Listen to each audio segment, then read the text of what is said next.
नमस्कार साथियों, कैसे हैं आप सभी। आई होप आप सभी अच्छे होंगे, स्वस्थ होंगे, मस्त होंगे। दोस्तों, आज के सेशन के माध्यम से हम कवर करेंगे कक्षा 6 गणित एक्सरसाइज 3C। एनसीईआरटी सोल्यूशन आपको इस चैनल के माध्यम से प्रोवाइड कराया जाता है। अगर आप भी इस चैनल पर नए हैं तो चैनल को अभी सब्सक्राइब करें और वीडियो को अपने दोस्तों में भी शेयर करिए।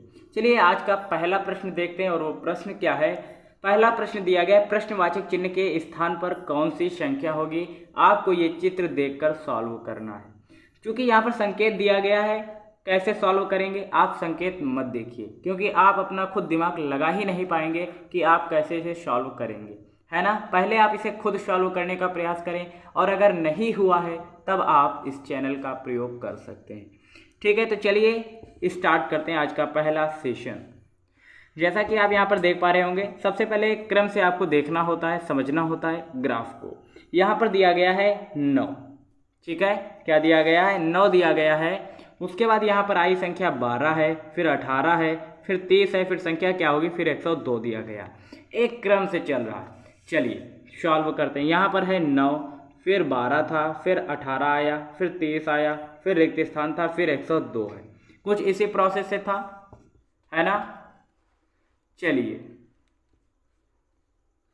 इसे सॉल्व करते हैं। पहले हम कुछ इस तरह से जोड़ेंगे कि 9 में कितना हम जोड़ें कि 12 आ जाए। तो 9 में हम 3 जोड़ेंगे तो 12 आ जाएगा। उसके बाद हम 12 में कितना जोड़ें कि 18 हो जाए, तो +6 करेंगे तो 18 आ जाएगा।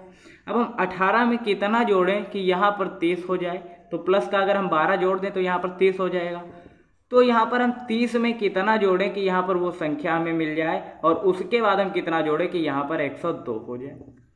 तो आपको अब देखना यहाँ पर है, यहाँ पर पहले 3 था, फिर 6 हुआ, फिर 12 हुआ। कुछ आपको समझ में आ रहा है या नहीं।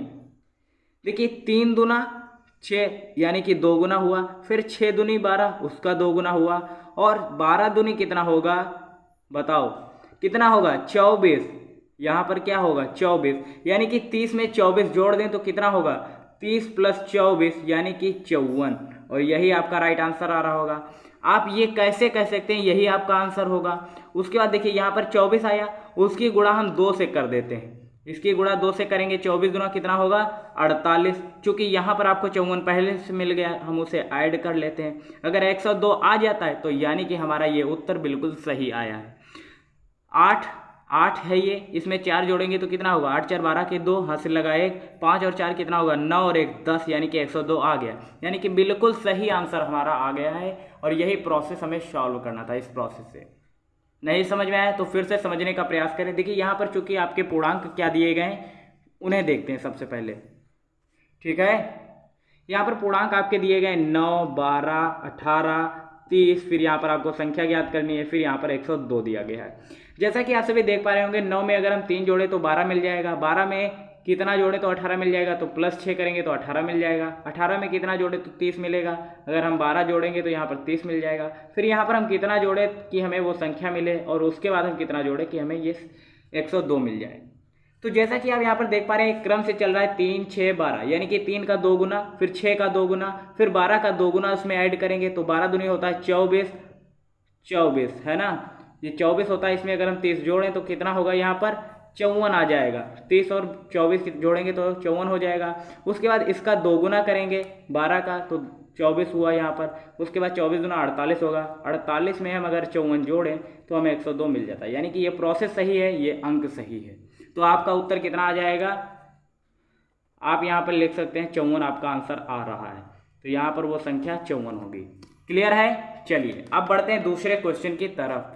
दूसरा क्वेश्चन क्या कह रहा है, प्रत्येक पूर्णांक का पूर्ववर्ती ज्ञात कीजिए।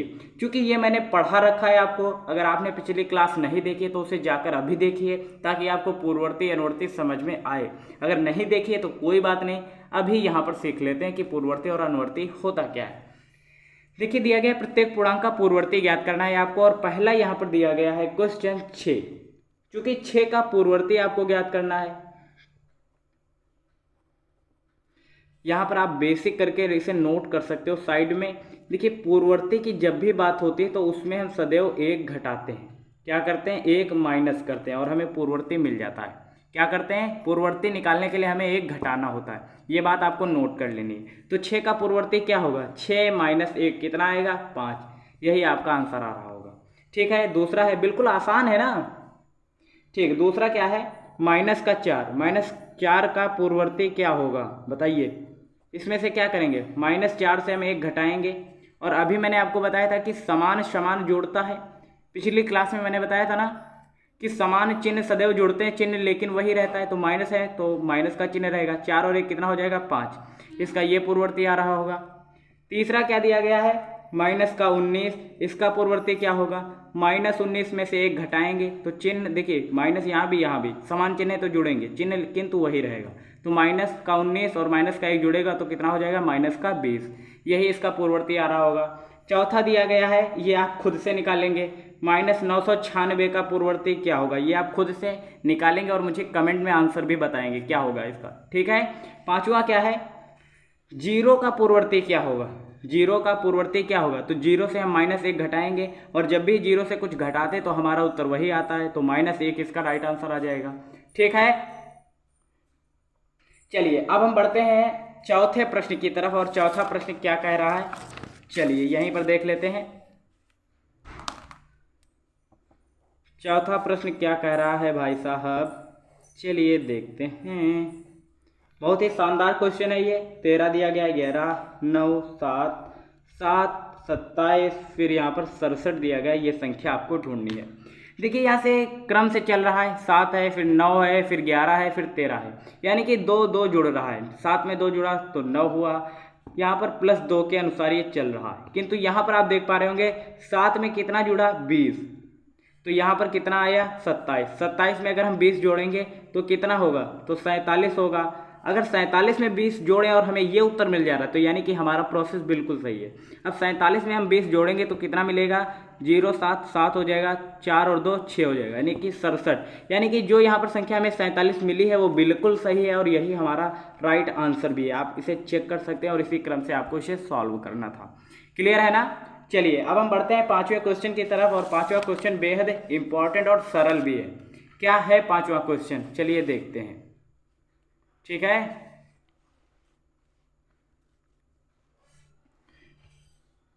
और हमने तीसरा तो क्वेश्चन किया ही नहीं, चलिए इसे अभी हम लास्ट में कर लेंगे। उससे पहले हम पांचवा क्वेश्चन ही सॉल्व कर लेते हैं। पांचवा क्वेश्चन क्या कह रहा है, पांचवा क्वेश्चन कह रहा है कि प्रत्येक पूर्णांक का उत्तरवर्ती ज्ञात कीजिए। उत्तरवर्ती क्या होता है, देखिए कुछ दिन मैंने पिछली क्लास में बताया था कि अनुवर्ती क्या होता है। पूर्ववर्ती तो अभी आप सीख चुके हैं, अनुवर्ती क्या होता है ये भी मैंने पिछली क्लास में बताया था, पूर्ववर्ती और अनुवर्ती। चूंकि अनुवर्ती आप शायद ही भूल गए होंगे तो फिर से यहाँ पर सीख लीजिए क्या होता है।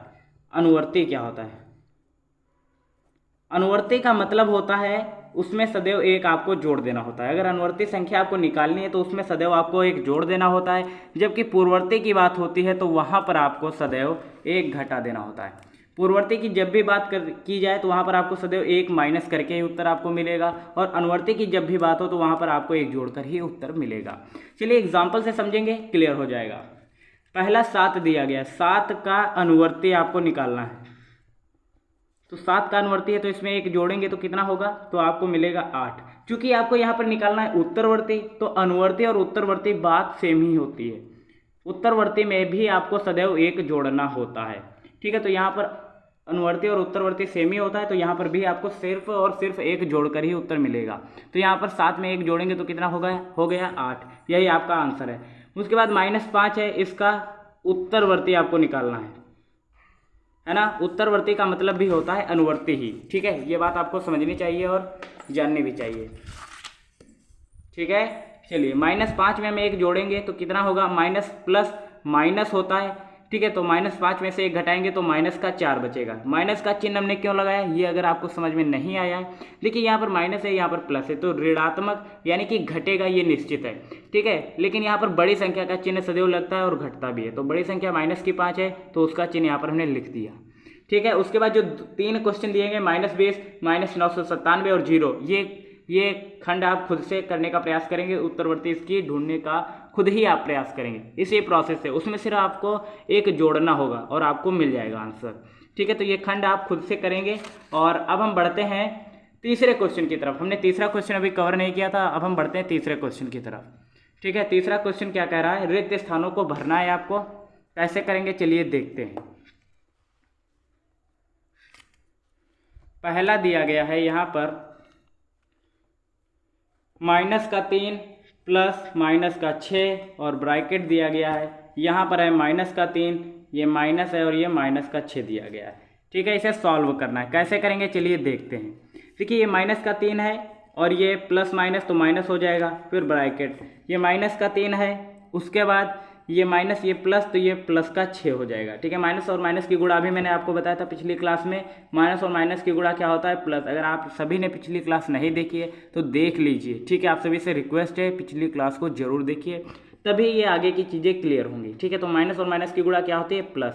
तो ये माइनस और माइनस ब्रैकेट खुलेगा तो गुणे का चिन्ह लगेगा, तो माइनस माइनस की गुणा क्या हो जाएगी, प्लस। तो -3 और -6, देखिए मैंने ये भी आपको बताया था कि समान चिन्ह सदैव जुड़ते हैं, समान चिन्ह सदैव जुड़ते हैं, ये आपको मैंने पिछली क्लास में बताया था। ठीक है, तो -3 और ये -6 तो -9 हो जाएगा। ठीक है, और ये -3 ये +6 तो माइनस प्लस माइनस होगा, किंतु बड़ी संख्या का चिन्ह लगता है तो 6 में से 3 घटाएंगे तो 3 बचेगा, और ये प्लस ऑलरेडी है क्योंकि बड़ी संख्या 6 थी प्लस की, तो यहाँ पर प्लस ऑलरेडी दिया गया। अब बताओ प्लस की संख्या बड़ी होती है या माइनस की संख्या बड़ी होती है, प्लस की संख्या बड़ी होती है ना, तो चिन्ह ये इस तरह से कुछ लगेगा। क्लियर है, यही आपका उत्तर आ रहा होगा, आप चेक कर सकते हो। दूसरा क्या दिया गया है, -21 -21, यहाँ पर ब्रैकेट दिया गया है, फिर -21 दिया गया है, फिर +21 लिखा है। ठीक है, यहाँ पर -21 ये दिया गया है। ठीक है, दोनों माइनस के हैं, तो ये -21, ये माइनस माइनस प्लस हो जाएगा तो ये 21 ऐसे आ जाएगा। फिर माइनस माइनस क्या होता है, जुड़ता है, तो -21 कितना हो जाएगा, 42 हो जाएगा माइनस का। ये माइनस ये प्लस ये कट जाएगा यानी कि 0 बचेगा, और ये माइनस का 42 होगा। बताओ 0 बड़ा होता है या माइनस का 42? माइनस का 42 बड़ा होता है, गलत, 0 बड़ा होता है। तो ये चिन्ह कुछ इस तरह से लगेगा। ठीक है, क्योंकि आप सदैव जानते हो चिन्ह किस तरह से चलते हैं। मान लीजिए ये हमने संख्या रेखा बनाई, दाहिनी साइड में प्लस की संख्या होती है जबकि बाईं ओर ऋणात्मक, तो ये 0 यहाँ पर होगा, फिर -1 होगा, -2, तो ये 0 बड़ा होता है, माइनस की संख्याओं से 0 सदैव बड़ा होता है। क्लियर है ना। उसके बाद तीसरा इसका क्वेश्चन आप खुद सॉल्व करने का प्रयास करेंगे। गा जो खंड दिया गया है ये आप खुद से सॉल्व करेंगे। ठीक है, उसमें क्या होगा इसी तरीके से आप पहले सॉल्व करेंगे फिर चिन्ह लगाएंगे। ठीक है, अब हम बढ़ते हैं छठे क्वेश्चन की तरफ, क्योंकि छठा क्वेश्चन भी आपके एग्जाम पॉइंट ऑफ व्यू हो सकता है, आपके हाफ ईयरली या फिर एनुअल एग्जाम में पूछा जा सकता है। इस तरह के एग्जाम में अक्सर क्वेश्चन ये पूछे गए हैं। कौन सा दिया गया छठा क्वेश्चन, आप खुद से करने का प्रयास करेंगे। अगर नहीं कर पाते तब मैं यहाँ पर आपको बता ही दे रहा हूँ। ठीक है, क्या क्वेश्चन दिया गया है, छठा क्वेश्चन क्या दिया गया, आप अपनी किताब में पढ़ने का प्रयास करें। ठीक है, चलिए हम पढ़ रहे हैं क्वेश्चन को। किसी स्थान पर 12 बजे दोपहर तापमान 0 से 19 डिग्री सेल्सियस अधिक था तथा अर्धरात्रि को तापमान 0 डिग्री सेल्सियस से 2 डिग्री सेल्सियस कम हो गया, तापमान में परिवर्तन ज्ञात कीजिए। ये छठा क्वेश्चन दिया गया है। कह रहा है मान लीजिए हमने ये एक संख्या रेखा बनाई, ठीक है, यहाँ पर 0 है। तापमान के मामले में जब भी बात की जाती है तो नीचे की ओर जब भी हम जाते हैं तो हमें ऋणात्मक प्राप्त होता है तापमान, और जब भी ऊपर की ओर बढ़ते हैं तो हमें पॉजिटिव तापमान मिलता है यानी कि टेम्परेचर। कह रहा है दोपहर के समय, मान लिया हमने दोपहर के समय यहाँ पर कहीं यहाँ कहीं पर होंगे, यहाँ कहीं पर, यहाँ पर तापमान था 19 डिग्री सेल्सियस। क्लियर है। उसके बाद यहाँ पर 0 है। फिर कह रहा है अर्धरात्रि के समय वह 0 डिग्री सेल्सियस से 2 डिग्री सेल्सियस नीचे खसक जाता है, यानी कि 0 डिग्री सेल्सियस से यहाँ -1 डिग्री सेल्सियस और -2 डिग्री सेल्सियस नीचे चला आता है। ठीक है, अब पूछ रहा है कि यहाँ से यहाँ तक तापमान में आने में हुआ परिवर्तन, कितना परिवर्तन हुआ, यही आपको बताना है। तो सबसे पहले करेंगे क्या, 19 डिग्री सेल्सियस पहले से था और 2 डिग्री सेल्सियस बाद में परिवर्तित हो गया, तो दोनों को ऐड करेंगे तो कितना डिग्री सेल्सियस परिवर्तन आया, माइनस, देखिए प्लस का 21 डिग्री सेल्सियस का परिवर्तन आया। यही आपको लिखना था। देखिए ऑलरेडी यहाँ पर 19 डिग्री सेल्सियस दोपहर में था, उसके बाद 0 से 2 डिग्री सेल्सियस नीचे खसक गया, यानी कि 2 डिग्री सेल्सियस ये और 19 डिग्री सेल्सियस ये, तो यानी कि टोटल 21 डिग्री सेल्सियस का परिवर्तन आया। यही आपको लिखना था। ठीक है, ऐड करना था, इसमें और कुछ भी नहीं था।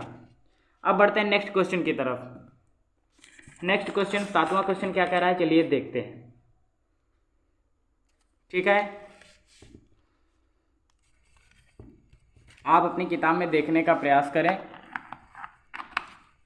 7वां क्वेश्चन कह रहा है प्लेटो का जन्म 429 ईसा पूर्व में हुआ था तथा 348 ईसा पूर्व में वे दिवंगत हो गए। वे कितने वर्षों तक जीवित रहे, इस बात को आपको लिखना है। चलिए इसे सॉल्व करते हैं। ठीक है, क्वेश्चन इंपॉर्टेंट है, ये आपके एग्जाम में पूछा जा सकता है, हाफ ईयरली हो या फिर एनुअल हो, किसी भी एग्जाम में पूछा जा सकता है। ठीक है, चलिए सॉल्व करते हैं इसे। सबसे पहले किस तरह से सॉल्व करेंगे देखते हैं। कह रहा है प्लेटो का जन्म कब हुआ, तो सबसे पहले इस तरह से लिखेंगे प्लेटो का जन्म। प्लेटो का जन्म कब हुआ था? 429 ईसा पूर्व। 429 ईसा पूर्व में उनका जन्म होता है। और दिवंगत कब होते हैं? दिवंगत कब होते हैं? तो दिवंगत होते हैं 348 ईसा पूर्व में। तो वे कितने वर्षों तक जीवित रहे? ठीक है, तो जीवित रहने की अवधि कैसे निकालेंगे? जीवित रहने की अवधि, तो जब उनका जन्म हुआ उसमें से जब वे मृत्यु को प्राप्त हुए तो वो घटा देंगे। 329 में से 348 घटाएंगे तो कितना बचेगा? 9 में से 8 गया, 1 बचेगा। यहाँ 2 है, 2 से 4 घटेगा नहीं, यहाँ से लेंगे दहाई, दहाई में होता है 10, तो यहाँ हुआ 12, 12 में से 4 घटाएंगे तो 8 बचेगा। 3 से 3 घटेगा 0, यानी कि वे 81 वर्ष जीवित रहे। तो 81 वर्ष ये आया, यही आपका राइट आंसर आ जाएगा, 81 वर्ष। तो वो कितने वर्ष जीवित रहे? तो 81 इसका राइट आंसर हो जाएगा। ठीक है, आपको करना क्या है, सिंपली से सिर्फ और सिर्फ घटाना है। जब देखिए जब उनके जन्म हुआ और जब उनकी मृत्यु हुई तो जन्म में से मृत्यु को घटाएंगे तो आपको पता चल जाएगा कि कितने वर्ष वे जीवित रहे। ठीक है, क्लियर है। चलिए अब बढ़ते हैं हम आज के लास्ट वन प्रश्न की तरफ, चूँकि वो भी इम्पॉर्टेंट प्रश्न है, आपके एग्जाम में पूछा जा सकता है। ठीक है, इस तरह के एग्जाम में अक्सर क्वेश्चन पूछे जा रहे हैं, तो आप इसे ध्यान से समझने का प्रयास करें। पहला दिया गया है कि 8वां क्वेश्चन दिया गया है, समुद्र तल से गहराई वाला बिंदु 1600, देखिए 11,600 मीटर दिया गया है। 11,600 मीटर ये दिया गया है। अधिकतम ऊंचाई की पर्वत चोटी समुद्र तल से इतने मीटर ऊंची है, गहराई वाले बिंदु से चोटी की ऊंचाई बताइए। तो 8वां क्वेश्चन आपको समझना है और कैसे करेंगे चलिए मैं आपको बता दे रहा हूँ। सबसे पहले आपको संख्या रेखा बनानी है। मान लीजिए यहाँ पर कोई बिंदु 0 है, यहाँ पर कोई बिंदु होगा और यहाँ पर कह रहा है समुद्र तल से अधिकतम गहराई वाला बिंदु। मान लीजिए ये कोई समंदर है, ये समंदर है जिसमें ये पानी भरा हुआ है।